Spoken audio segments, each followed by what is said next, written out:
বিসমিল্লাহির রহমানির রহিম।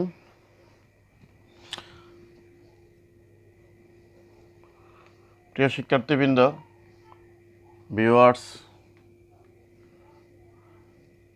দুর্গাপুর অনলাইন স্কুলে তোমাদেরকে স্বাগতম। আজ এই প্যান্ডামিক অবস্থায় দীর্ঘ 7 মাস যাবৎ করোনা মহামারীর জন্য শিক্ষা প্রতিষ্ঠান বন্ধ থাকায় তোমাদের পড়ালেখার বিশাল ক্ষতি হচ্ছে। তাই আজ বাংলাদেশ সরকারের উদ্যোগের পাশাপাশি আমি দুর্গাপুর অনলাইন স্কুলের পক্ষ থেকেও মোহাম্মদ হুমায়ুন কবির, সহকারী শিক্ষক গণিত, দুর্গাপুর উচ্চ বিদ্যালয়ের পদার্থবিজ্ঞান বিষয় নিয়ে আজ তোমাদের সম্মুখে একটু আলোচনা করব, যাতে বিষয়টা তোমাদের সহজ লাগে। তো পদার্থবিজ্ঞান বিষয়ে দ্বিতীয় অধ্যায়ের গতির সমীকরণ নিয়ে আমি আজ একটু তোমাদের সঙ্গে কথা বলবো। তো গতির প্রথম সমীকরণটা নিয়ে কথা বলবো, তারপর পর্যায়ক্রমে একটি একটি করে আমি সমীকরণগুলো প্রতিষ্ঠা করব। এটা তোমাদের জন্য খুবই প্রয়োজন, তোমরা একটু মনোযোগ দিয়ে শুনবে। তো গতির প্রথম সমীকরণটা হলো, প্রথম সমীকরণ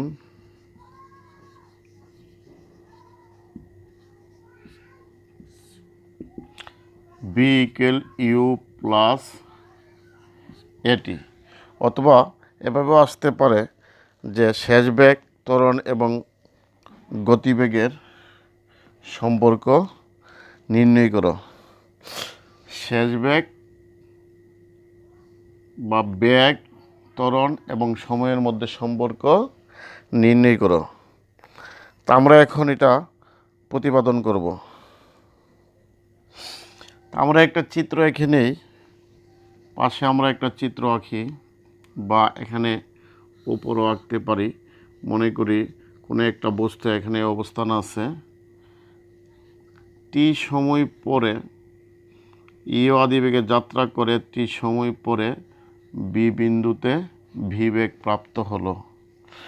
যেহেতু টি সময় পরে বেগ বৃদ্ধি পেয়েছে, তাই এর সময়ে মনে করি যে তার ত্বরণ ছিল এ।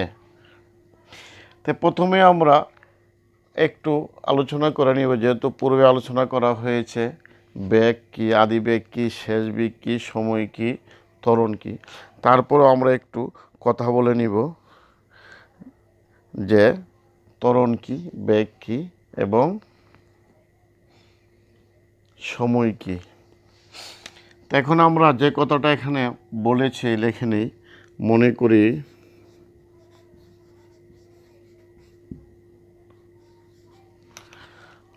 করি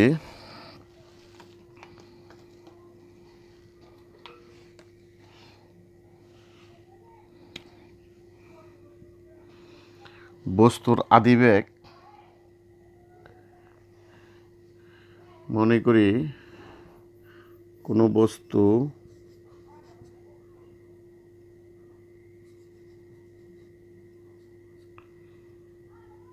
ইউ আদিবেগে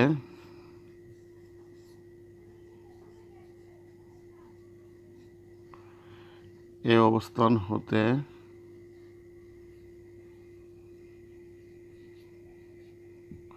যাত্রা করে টি সময় পরে এ সুষম ত্বরণে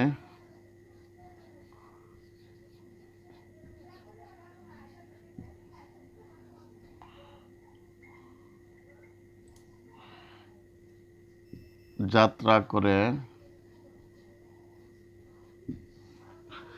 টি সেকেন্ড সময় পরে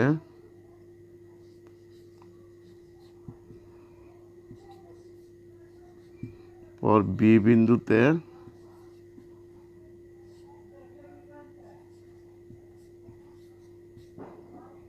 বি বেগ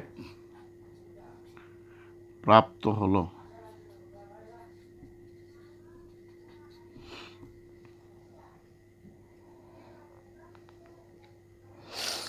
তো শিক্ষার্থী বন্ধুরা, আমরা কি প্রথমেই বলেছিলাম কোনো একটি বস্তু এ অবস্থান হতে ইউ আদিবেগে যাত্রা করে এ সুষম ত্বরণে টি সুষম ত্বরণে যাত্রা করে টি সময় পর বি বিন্দুতে ভি বেগ প্রাপ্ত হলে, তাহলে কি হলো, এখান থেকে এখানে আসার পর যেহেতু ত্বরণ ছিল বেগের পরিবর্তন ঘটলো, তো বেগের পরিবর্তন ঘটার পরে তাহলে আমরা কি বেগের পরিবর্তনটা বের করি।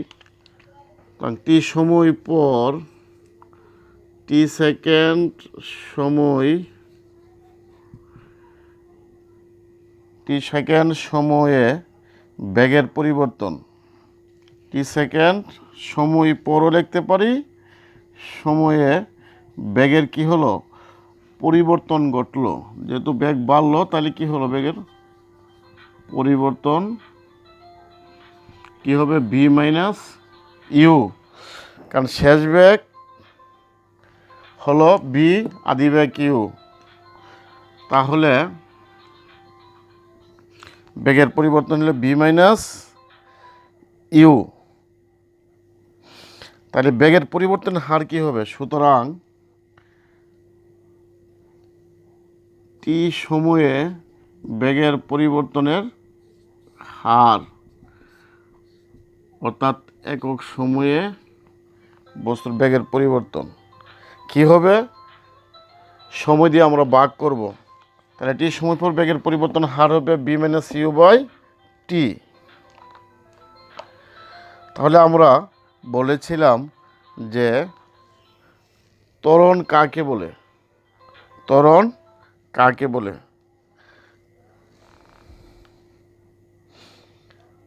শিক্ষার্থী বন্ধুরা তোমাদের কি মনে আছে ত্বরণ কাকে বলে বলেছিলাম, অর্থাৎ একক সময়ে যে বেগের পরিবর্তন হয় তাকেই ত্বরণ বলে, অর্থাৎ বেগের পরিবর্তনের হারকে ত্বরণ বলে। তা আমরা জানি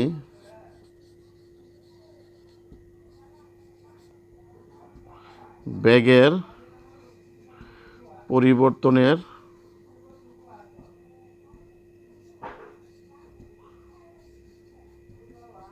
হারকে ত্বরণ বলে। তাহলে আমরা বেগের পরিবর্তনের হার পেলাম V minus U by T, ত্বরণকে আমরা কী দ্বারা প্রকাশ করি, এ দিয়ে, সুতরাং A equal V minus U by T বা V minus U equal A T বা V equal U plus A T. প্রিয় শিক্ষার্থীবৃন্দ, তো তোমরা নিশ্চয়ই বুঝতে পেরেছ যে আমাদের প্রতিপাদ্য বিষয় ছিল ভি ইকুয়াল ইউ প্লাস এটি, তাহলে আমরা প্রমাণ করতে পেরেছি বি ইকুয়াল ইউ প্লাস এটি। তোমাদের সুবিধার জন্য আমি আবার রিভিউ করছি, কোনো একটি বস্তু এ অবস্থান থেকে ইউ আদি বেগে এ সুষম ত্বরণে যাত্রা করে টি সময় পরে বি বিন্দুতে বি বেগ প্রাপ্ত হলো। এ কথাটা আমরা এখন লিখলাম ভাষায়, মনে করি কোনো বস্তু ইউ আদি বেগে অবস্থান হতে যাত্রা করে এ সুষম ত্বরণে বি বিন্দুতে সুষম ত্বরণে যাত্রা করে দুইবার হয়ে গেছে, সুষম ত্বরণে টি সেকেন্ড সময় পর বি বিন্দুতে বি বেগ প্রাপ্ত হলো। সুতরাং টি সেকেন্ড সময়ে বেগের পরিবর্তন হলে বি মাইনাস ইউ, টি সময় বেগের পরিবর্তন হার বি মাইনাস ইউ বাই টি। সুতরাং আমরা জানি বেগের পরিবর্তন হারকে ত্বরণ বলে, এটা হলো সময় বেগের পরিবর্তন হার, তাহলে এর সমান B minus U by T বা আর গুণন করলাম B minus U equal A T বা V equal U plus A টি। তাহলে আমরা কি গতির প্রথম সমীকরণটা প্রতিপাদন করতে পেরেছি, তো নিশ্চয়ই তোমরা বুঝতে পেরেছ। তাহলে এখন আমরা অন্য একটি সূত্র প্রমাণ করব। তাহলে গতির আমরা বলেছিলাম কি, শেষ বেগ ইকুয়াল আদি বেগ প্লাস ত্বরণ ইন্টু সময়, বা বেগের সঙ্গে বেগ ত্বরণ সময়ের সম্পর্ক প্রতিপাদন হলো। তো তোমরা নিশ্চয়ই বুঝতে পেরেছ।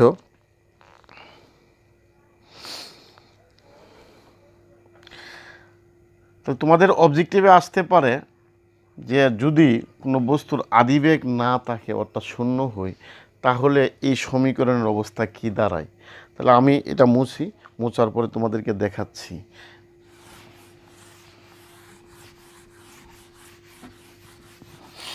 এ প্রশ্ন থেকে আসতে পারে।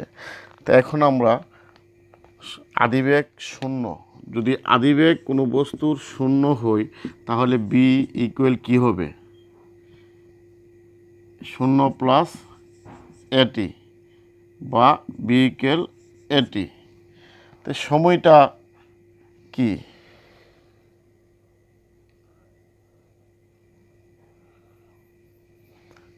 কারণ ত্বরণটা হলো কি ধ্রুব, তাহলে শুধু আমরা বলতে পারি বি সমানুপাতিক টি।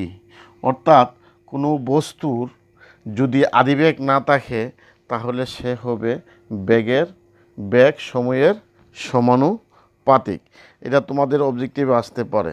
যদি কোনো বস্তুর আদিবেগ না থাকে তাহলে তার বেগ হবে সময়ের সমানুপাতিক। এখন আমরা গতির দ্বিতীয় সমীকরণটা একটু দেখব, প্রতিপাদন করব। দ্বিতীয় সমীকরণটি আমরা একটু দেখে নিই।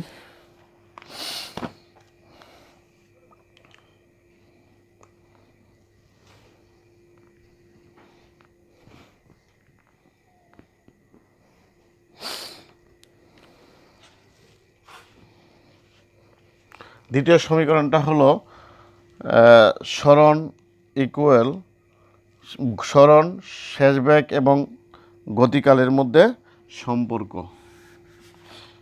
তাহলে আমরা দ্বিতীয় সমীকরণটা এখানে লিখে নিই। দ্বিতীয় সমীকরণটা প্রতিপাদন করব।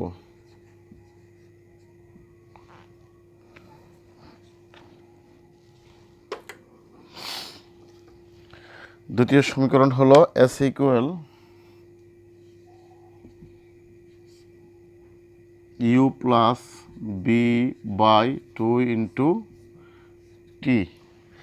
তা আমরা আগের মতোই এই সমীকরণটা একটু প্রতিপাদন করব।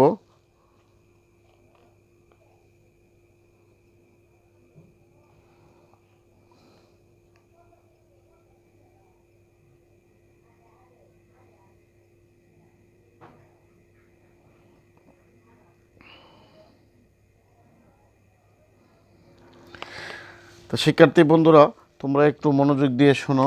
আমি দ্বিতীয় সমীকরণটা প্রতিপাদন করতেছি, অর্থাৎ প্রমাণ করতেছি এস ইকুয়াল ইউ প্লাস বিটি। তা আমরা আগের মতোই মনে করি একটা চিত্র আঁকবো। কোনো একটি বস্তু এ অবস্থান হতে ইউ আদিবেগে যাত্রা করে, ইউ আদিবেগ এবং এ সুষম ত্বরণে যাত্রা করে টি সময় পরে সে এস সরণ অতিক্রম করে বি বিন্দুতে বিবেগ প্রাপ্ত হলো। তাহলে আমরা এই কথাটা এখানে লিখি, আবার আগের মতো মনে করি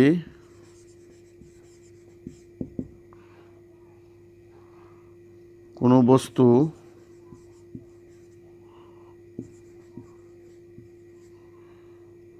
ইউ আদিবেগে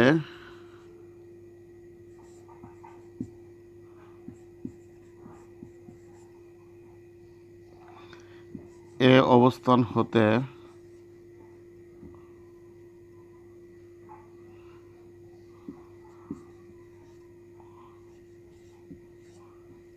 এ সুষম ত্বরণে যাত্রা করে টি সময় টি সেকেন্ড সময় পর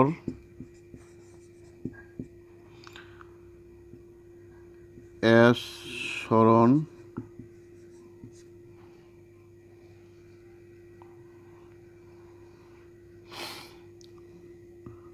অতিক্রম করে বি বিন্দুতে বিবেগ প্রাপ্ত হলো।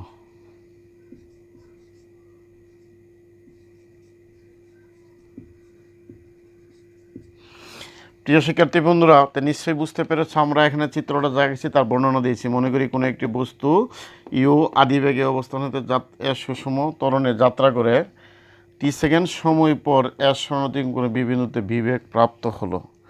তাহলে এখানে তার ছিল ইউ আদিবেগ এবং শেষ বেগ, তাহলে তার গড় বেগ কী হবে? যেহেতু বস্তুটি যেহেতু বস্তুটি সুষম ত্বরণে চলে,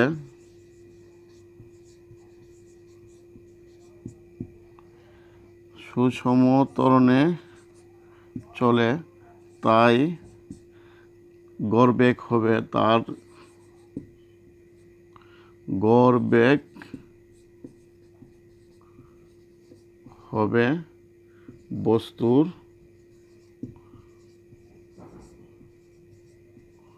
আদিবেগ ও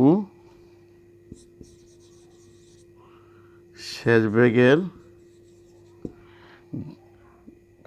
বেগের গাণিতিক গড়ের সমান।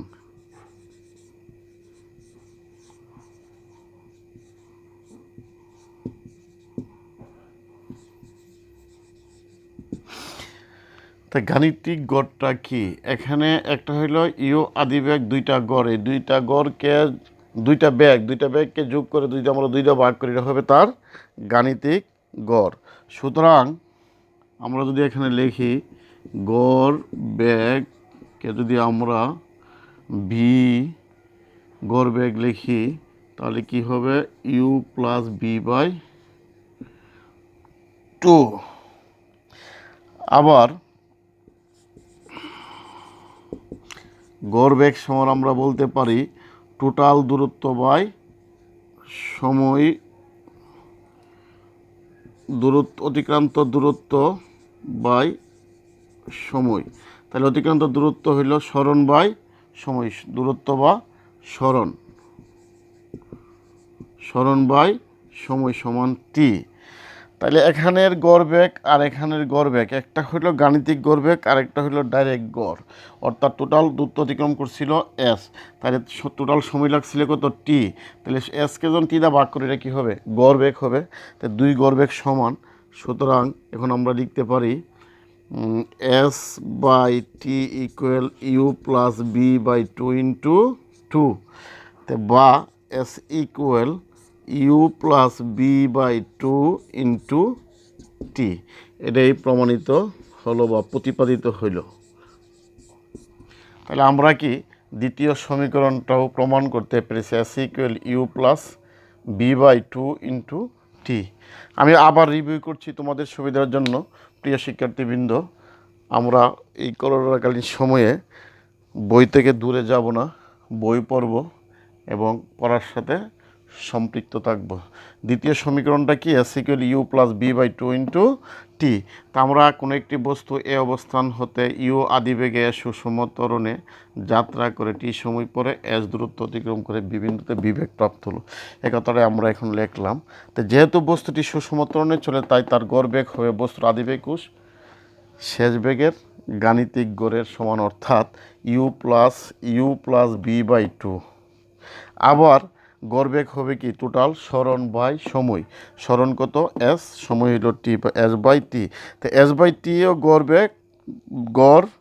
বেগটা লিখি নেই,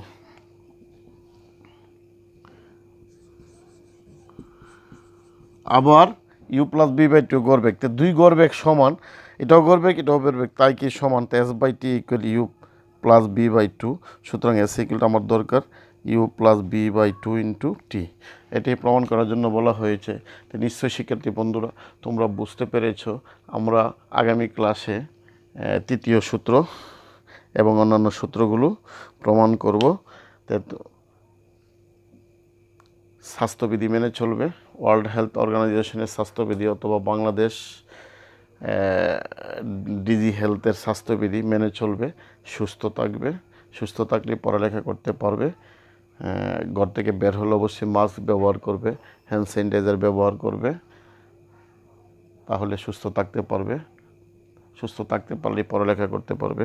তা তোমরা সবাই ভালো থাকো, সুস্থ থাকো, এই কামনা করি। খুদা হাফেজ।